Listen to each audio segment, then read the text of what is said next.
4-13-83 श्री राग महला पंजवा। मन तन धन जिन प्रभ दिया, रख्या तह सवार। उस परमात्मा ने जीव को पहले पहरे रहन के वनजारा मित्रा हुक्म पाया गर्भात माता के गर्भ में रखा है और संवार के, और उसके अंदर उसकी लिव लगी हुई है परमात्मा के साथ। और मन को ट्रेनिंग दी जा रही है कि तुमको संसार में आकर के शिव और शक्ति का खेल को खेलना है। त्रिगुण बंदी देवरी जो आया जगसो खेल, ये रजोगुण तमोगुण सतोगुण से बंधी हुई ये देवरी है। और इसमें आकर के तुमको शिव और शक्ति के खेल को खेलना है। लेकिन जीव वहाँ से ट्रेनिंग लेकर के मन जब बाहर आता है 9 महीने के पश्चात, बस संसार के ही रंग में रंग जाता है। वो रास्ता भूल जाता, पंथा प्रेम न जानी भूली फिरे गवार। और फिर वो रास्ता भटक गया है आकर के, और फिर दुख ही दुख उसको सामने दिखाई देते हैं। लेकिन मन परमात्मा ने डाला है जीव के अंदर। मन ही चंचल है, चंचल चपल बुद्धि का खेल।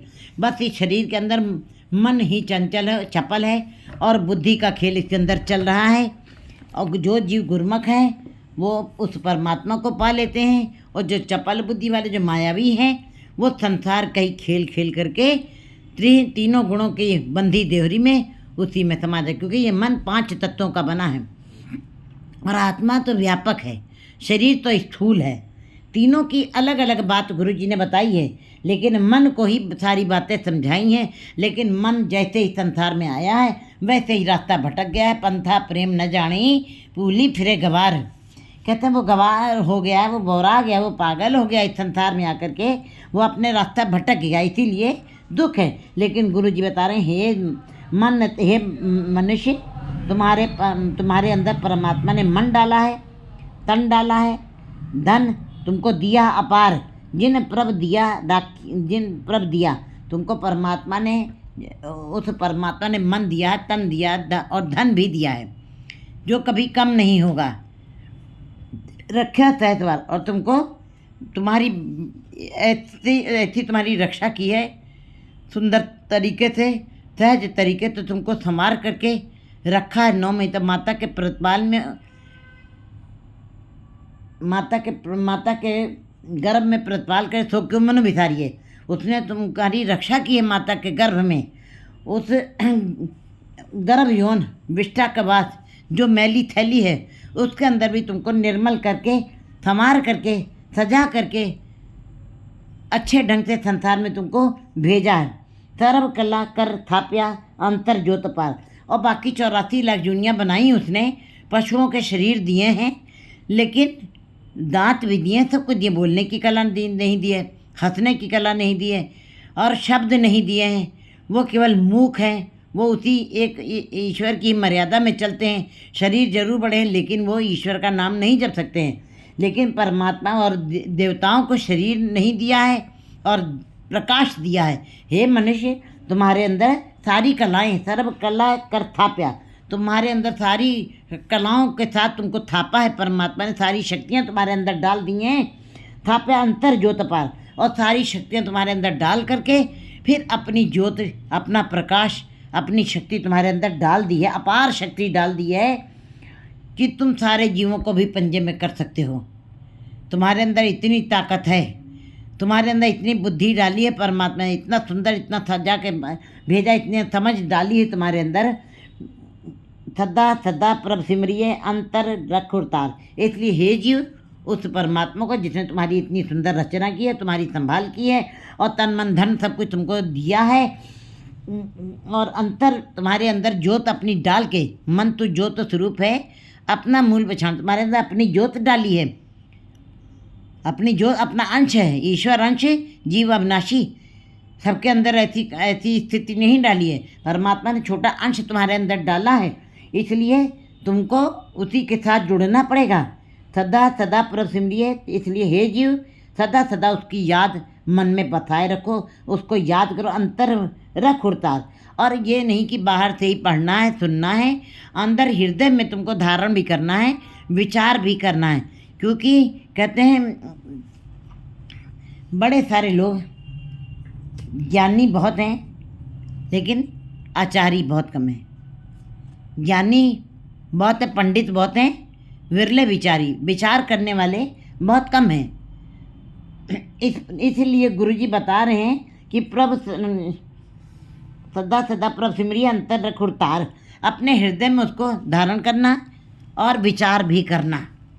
मेरे मन हर बिन अवर न कोई, हे मेरे प्यारे मन, हरि के बगैर तुम्हारा और कोई दूसरा नहीं है, हरि जैसा कोई दूसरा नहीं है।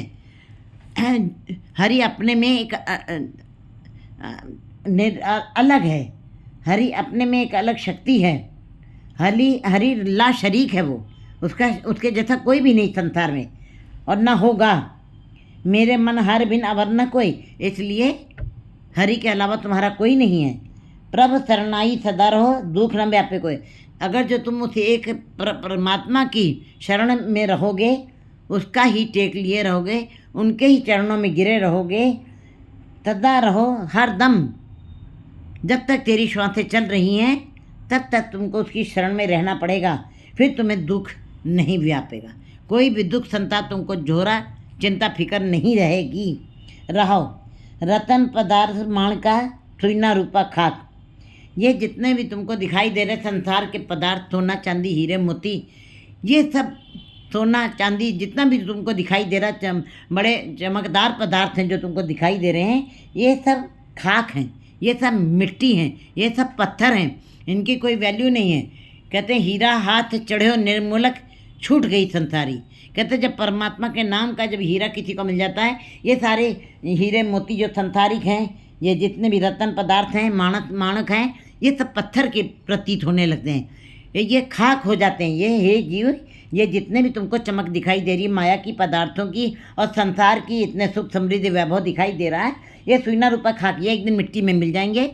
और ये मिल जाएंगे, तुम भी एक दिन, तुम्हारा भी हालत यही हो जानी है, क्योंकि तुम भी, तुम्हारी इंद्रियां सीमित हैं, तुम्हारी भी श्वासें सीमित हैं, तुम भी एक दिन खाक हो जाओगे। रहो रतन पदार्थ माणका सुइना रूपा खाक, मात पिता सुत बंधवा कूड़े सभ्य था। और ये सोना चांदी हीरे मोती ही नहीं खाक हो जाएंगे, ये जो माता पिता के संबंध हैं वे भी झूठे ही हैं, वो भी क्षणिक हैं। वो भी अगर जो क्षणिक ना होते तो आज माता पिता हमारे साथ होते। इसीलिए सच्चा पिता परमात्मा को कहा गया है। माता पिता सुत बंधप, ये जितना तुमको मेरा पुत्र, मेरे बंधप, मेरे रिश्तेदार, मेरी स्त्री, ये जो मेरी ये सब तुम्हारे नहीं है, सब कूड़े, ये झूठ के रिश्ते हैं। क्योंकि हमें पुत्र चाहिए जिससे सुख मिल सके। अगर जो सुख देने वाला नहीं है तो हमें पुत्र नहीं चाहिए। हमें स्त्री चाहिए जो सुख दे सके। अगर जो स्त्री के आने पे संघर्ष होने हैं, ऐसी स्त्री नहीं चाहिए। इसका मतलब हमें सुख चाहिए, हमें स्त्री बच्चे नहीं चाहिए। जो हमें सुख दे सके ऐसे माता पिता चाहिए। जो माँ सुख नहीं दे सकती ऐसी माँ भी हमें नहीं चाहिए।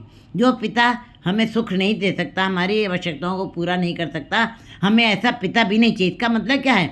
माता पिता पुत्र स्त्री ये सब महसूस होता है ये अपने, ये सब अपने नहीं है। सुख जो सुख नहीं दे रहे हैं तो माता पिता पुत्र स्त्री भी अपने नहीं हैं, क्योंकि हमको केवल सुख चाहिए।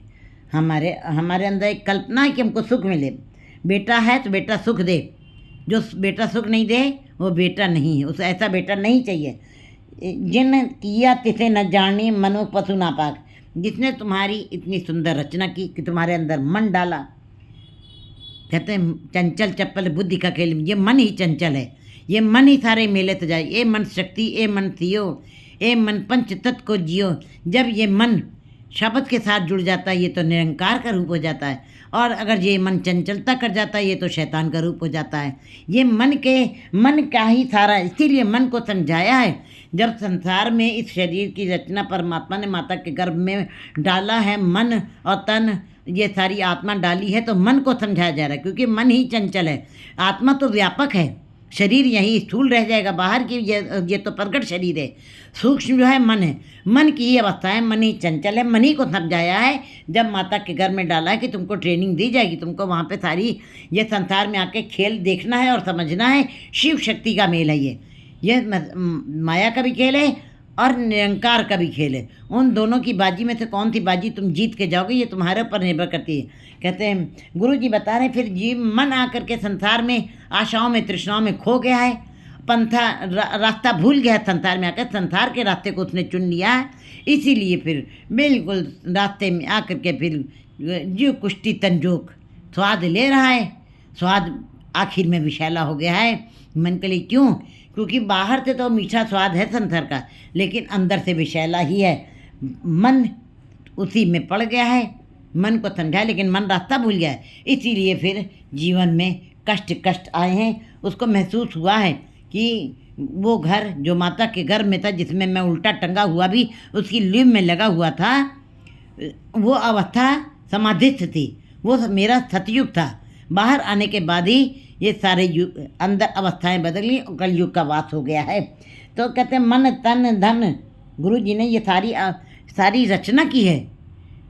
तन बनाया इतना सुंदर बाहर से, आँख नाक कान इतना सुंदर किसी जीव को नहीं बनाया। 84 लाख दुनियों का ठेकेदार सरदार मनुष्य को बनाया है, और इतना सुंदर बना दिया कि किसी की खूबसूरती देख कर के जीव की आंखें वहीं की वहीं टिकी रह जाती हैं। इसका मतलब मनुष्य को सुंदर बनाया है गुरु जी ने।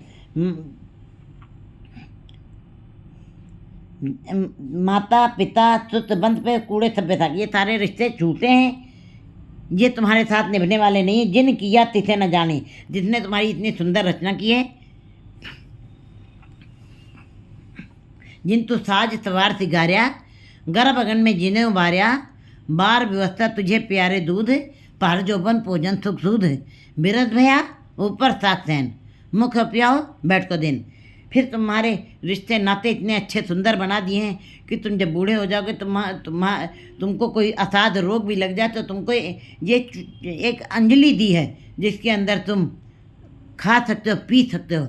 गुरु जी ने सारा जीव के लिए सारे प्रबंध करके रखे हैं, लेकिन जीव अकृत घन है, जीव हरामखोर है। उसने उसकी जो रचना, जिसने इतनी सुंदर रचना की, उस परमात्मा ने उसको जाना ही नहीं, उसको पहचाना नहीं, उसकी समझ ही नहीं है। बाकी सारे रिश्ते नाते सारे काम करते हुए कभी जीव थकता नहीं है, लेकिन कहते हैं सब कुछ अपना एक राम पराया, बस राम को पराया कह दिया। जब सारे काम करके थक जाता जीव, तब भारी मन से कहता कि लाओ अब हनुमान चालीसा कर लें, लाओ आज हम जब चीसा का पाठ कर लें।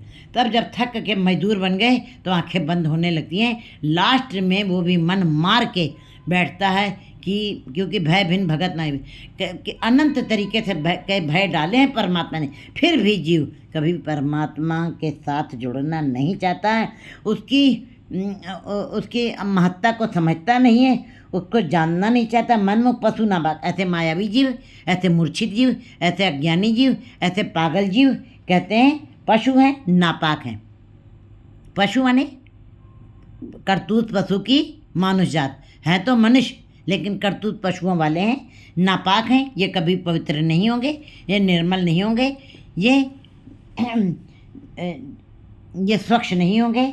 अंतर बाहर रव रहा तिसनु जाने दूर, वो परमात्मा जो अंदर और बाहर दोनों जगह बसा हुआ है। बाहर कैसे बसा हुआ है? पूप मध्य जो बास वस्त है, मुकुर माँ जैसे छाई, जैसे फूलों में खुशबू बिल्कुल बनी रहती है, वो हमको दिखाई नहीं देती, खुशबू आ रही है। इसी प्रकार परमात्मा की शक्ति, परमात्मा की खुशबू, परमात्मा की सोंधी ये महक, ये उसके हुक्म, ये मर्यादा जो चल रही है, पहाड़ नदियाँ समुद्र लहरें ले रहा है, और नदियाँ बह रही कल कल करती हुई, और ये पहाड़, ये पेड़, ये फलदार वृक्ष, और ये जीव जल थल नभ, ये आकाश, ये तारे, ये सूरज, ये चंद्रमा, जो कुछ भी है, ये सब के अंदर परमात्मा आप खुद रमा हुआ है। सब के अंदर जो गति चल रही है, वो सारी ही गति परमात्मा के की हुई चल रही है, उसी का हुक्म चल रहा है। और सब के अंदर परमात्मा ही मौजूद है। जब बाहर वो मौजूद दिखाई दे रहा है, वो अंदर भी परमात्मा बसा हुआ है, क्योंकि परमात्मा तीरथ में कहते हैं सब घट राम बोले, रामा बोले, राम बिना को बोले रे। सब घट में राम ही बोल रहा है, जो हम बोल रहे हैं वो राम की शक्ति बोल रही है। हर जीव के अंदर राम बसा हुआ है। वो बिल्कुल कह रविदास हाथ पे नीरे, वो हाथ की दूरी भी दूर है, सहज हो तो ही बस बिल्कुल कैसे वो तुम्हारे अंदर पहुंच जाएगा, कैसे अंदर तुम्हारे बस जाएगा। बाहर रब रहा तिस नो जाने दूर, जीव जब मायाधारी हैं, जो मनमुखी हैं, जो माया में लिप्त हैं, जिनको संसार में ही आनंद आ रहा है, रसों का ही स्वाद आ रहा है, उनको परमात्मा दूर ही दिखाई देगा। है तो वो नज़दीकी, वो तो अंदर बसा हुआ है, सबके अंदर बसा है, लेकिन माया की धुंध के कारण जो अनंत तरीके के हमारे आँखों के आगे पर्दे पड़े हुए, एक पर्दा नहीं है। कहते हैं कभी ये कोई पर्दा तोड़े, ये पर्दा कोई विरला ही तोड़ेगा। इन आँखों के आगे माया के पर्दे, लोभ के पर्दे, वासनाओं के पर्दे और अनंत पर्दे आँखों के एक पर्दा होता है तो वस्तु दिखाई नहीं देती है। इन आँखों के आगे अनंत तरह के पर्दे पड़े हैं, कैसे तुम परमात्मा के दर्शन करोगे? इसीलिए जीव को, मायाधारी जीव को परमात्मा दूर दिखाई देता है। पर्दा हटेगा माया का, दुविधा का, संदेह का, भ्रम का, तभी वो परमात्मा नजर आएगा, क्योंकि विकारों की बालू से वो ढका पड़ा हुआ है। विकारों की बालू हटेगी तब जीव को परमात्मा दिखाई देगा, नहीं तो दूर ही दूर मायाधारी जीवों को कभी वो निकट नहीं दिखाई देगा। जिस तृष्णा लागी रच रहा अंतर हो में कूर, क्यों नहीं दिखाई देता परमात्मा? क्योंकि अंदर तृष्णा की आग जल रही है, विकारों की आग जल रही है। एक आग है बाहर की, जो लकड़ियों की आग है, पानी डाल दो मिनटों में बुझ जाती है, लेकिन ये तृष्णाओं की, विकारों की आग है हर घर में, हर आत्मा रूपी घर में जल रही है। ये एक घर में नहीं, तभी फरीद जी कहते हैं, मैं जानिया दुख मुझको, दुख सबाया जग, ऊंचे चढ़ के देखा तो कर करे हो आगे। फरीद जी कहते हैं, मैं सोचता था मेरे अंदर ही विकार, मोह, लोभ, वासनाओं की लहरें उठती रहती हैं, हरदम मन कभी शांत नहीं होता है। लेकिन जब मैंने उस परमात्मा का नाम जपते जपते आध्यात्मिक अवस्था को प्राप्त किया, उच्च अवस्था पे गया हूँ, चौथी अवस्था, तुरीय अवस्था पे जब गया हूँ, तब इस बात की समझ, जब मेरा मन स्थिर हुआ है, तब मुझे महसूस हुआ है कि ये जीव तृष्णा लागी रच रहा अंतर हो में कुर, ये जीव सदा ही तृष्णाओं की आग में जल रहे हैं, और अंदर ही अंदर ये अहंकार जो है बड़ा ही क्रूर, बड़ा ही अपने तरीके से लंपट बन के अंदर अपनी बड़े ही क्रूर तरीके से अहंकार अपना भाव प्रकट कर रहा है, और जीव को इतना सुंदर जीव उसका बिल्कुल बदसूरत बना देता है। जिसके पास अहंकार, जिसको अहंकार आ जाता है, उसकी चाल अलग हो जाती है। चलत का टेढ़ो अस्त चरम, चलत का टेढ़ो अस्त चरम, मिष्टा के मूंदे, दुर्गंधी के बेडो।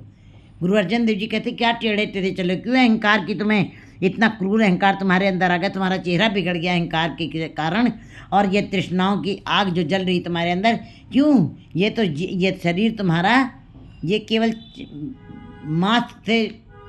मांस का प्लस्तर हुआ है, इसलिए तुम सुंदर लग रहे हो, बाकी तुम्हारे अंदर दुर्गंधी के बेटे, तुम्हारा शरीर ये दुर्गंधी का किला है। नाक, आँख, कान, रसना, मुंह, सब के अंदर से दुर्गंध आती। कान से मैल निकलती है, आँखों से सवेरे मैल निकलती है, नाक से गंदगी निकलती है, मुंह से बदबू आ रही है। तुम्हारा कौन सा अंग पवित्र है? किसके ऊपर तुम्हें अहंकार है? तुम क्यों तुम्हारे अंदर क्यों इतनी कामनाएं, आशाएं, तृष्णाएं उठ रही हैं, जिसके और अहंकार के भाव के कारण तुम और भी क्रूर हो गए हो। भक्ति नाम विहोणियाँ आवे वंजे चूर, जो जीव भक्ति से खाली हैं उनकी ये दशा हो जाती है। जो जीव भक्ति से बिल्कुल खाली हैं, जिनके अंदर भक्ति का नाम निशान भी नहीं है, ऐसे मायाधारी जीव जो हैं वो भक्ति से खाली रह जाते हैं, विहूणे रह जाते हैं, और आवे वंजेपुर, बस वो आने जाने का चक्र काटते रहेंगे। उनको सदा ही ये योनियों का चक्र काटना पड़ेगा, वो कभी स्थिरता को प्रदान नहीं कर सकेंगे। पूर के पूर जैसे उतरते हैं, समूह के समूह ये आवागमन का चक्र काट रहे हैं, ये ऐसे जीव जो तृष्णा की आग में जल रहे हैं, जिनके अंदर अहंकार का भाव बड़े ही क्रूर तरीके से, लंपट तरीके से बना हुआ है, और जो नाम से खाली जीव, ऐसे जीव जो है समूहों के समूह, ऐसे जीवों के समूह के समूह ही आ रहे हैं और जा रहे हैं, और योनियों के चक्कर काट रहे हैं। फेड़े का दुख सहा न जाए, गर्भ यौन विष्ठा का बात, ये बहुत ही दुख है, बड़ा भयावह दुख है। राख ल्यो प्रभ करण हार, जिए जंत कर दया। हे परमात्मा, अपने जीवों के ऊपर, अपने जंतुओं के ऊपर दया करो, अपने बनाए हुए जीवों को, परमात्मा ने सारे जीवों को बनाया, सारी सृष्टि की रचना उसी ने की है, इसलिए उसी के आगे अरदास कर रहे हैं, राख लो प्रभु करणहार। हे करणहार परमात्मा, तुमने अपनी सृष्टि की रचना स्वयं की है, इसलिए उसकी रक्षा भी तुम्हें ही करनी है। हम मैले हैं, अच्छे हैं, हम बुरे हैं, मैं पापों से भरे, हम तृष्णाओं से भरे, हम आशाओं कामनाओं से, अहंकार के भावों से भरे हुए हैं, लेकिन हैं तो तुम्हारे ही बनाए हुए हैं। ये जीव अरदास कर रहा है, मैं राख लो प्रभु करणहार, जिए जंत कर दया। अपने जीवों के ऊपर तुम्हें दया तो करनी पड़ेगी, क्योंकि बनाए तुम्हारे ही हैं, किसी और ने नहीं बनाए हैं, इसलिए हम अवगुण भरे एक गुण नहीं, कहते हैं हम तुम्हारे ही हैं, तुम्हारे बनाए हुए हैं, तुम ही ने बनाए हैं, तुम्हें रक्षा जरूर करनी पड़ेगी। मंजेपुर, बिन प्रभु कोई न रखनहार, महाविकट जम पया। बिना प्रभु के कोई भी तुम्हारी रक्षा नहीं कर सकता है, इस बात को जीव तुम समझ लो। बड़े ही सावधान तरीके से जीवों को समझा रहे हैं, हे जीवों, बिन परमात्मा के उस प्रभु के कोई भी तुम्हारी रक्षा नहीं कर सकता है। तुम्हें दुख से महाविकट जम पया, ये यमराज के ये विकट दुख है, ये बड़ा ही भयावह दुख है, यमराज का दुख बड़ा ही, कहते हैं पहला दुख है बिछोड़ा, आत्मा का परमात्मा के साथ बिछोड़ना ही, याद न करना आत्मा का परमात्मा से, इसीलिए ये बिछोड़ा भी एक दुख है। दूसरा दुख है मन का, भूख का दुख है। तीसरा जमदूत का दुख है, ये बड़ा ही भया। तीसरा थकतवार जमदूत, ये जमदूता का दुख बड़ा ही भयावह है।